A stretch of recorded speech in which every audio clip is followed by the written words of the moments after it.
మొత్తానికి ఎప్పుడెప్పుడా అని ఎదురు చూస్తున్న రోజైతే వచ్చేసిందండి. ఇంకా మేమైతే వెళ్ళామనమాట.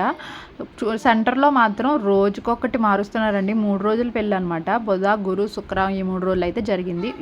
ఇప్పుడు నేను చూపిచ్చేదొచ్చేసి మ్యారేజ్ రోజనమాట. మధ్యాహ్నం మ్యారేజ్ అయిపోయింది. సీఎం గారు కూడా వచ్చారు. కర్ణాటక సీఎం. ఇంకా నైట్ మేమైతే చూద్దాం సెట్టింగ్స్ అవి ఎలా ఉన్నాయా అని వెళ్ళాము. అసలు ఎంత బావుందండి బాబు! నెక్స్ట్ డే రిసెప్షన్ కోసం ఇంకా ఫ్లవర్స్ అవన్నీ కూడా డెకరేషన్ ప్రిపరేషన్‌లో అయితే ఉన్నారు. చూసారండి ఆ పైన వర్క్ అయితే నాకు చాలా బాగా నచ్చింది. ఆ కలర్ కానీ అదీను. ఎంతమంది ఉన్నారో చూసారా లైన్‌లో. ఇంకా మేమైతే జస్ట్ అలా వీడియో తీసేసుకొని ఇంకా ఇంటికైతే వచ్చేసాము. ఇంకా నెక్స్ట్ డే రిసెప్షన్ రోజు ఫ్రైడే 11 అయిందండి మేము వెళ్ళేసరికి. అయినా కానీ బోలెడు మంది జనాలు ఉన్నారు. అప్పటికి ఇంకా పెళ్ళికొడుకు పెళ్ళికూతురు కూడా ఉన్నారనమాట. ఇంకా సరేలే ఇంకా లంచ్ కూడా డిన్నర్ కూడా చేద్దాము టేస్ట్ ఎలా ఉంటుందో అని వెళ్ళాము. అప్పటికే మొత్తం అన్నీ కూడా ఖాళీ అయిపోయాయి.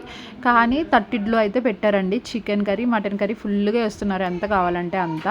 మా హస్బెండ్ అయితే కొంచెం ముందు ఆఫీస్ నుంచి వచ్చేటప్పుడు వెళ్ళారు. సో ఆయనకి మటన్ బిర్యానీ దొరికింది. చూసారా అండి ఈ ప్లేస్ని అంత అందంగా అయితే రెడీ చేశారనమాట.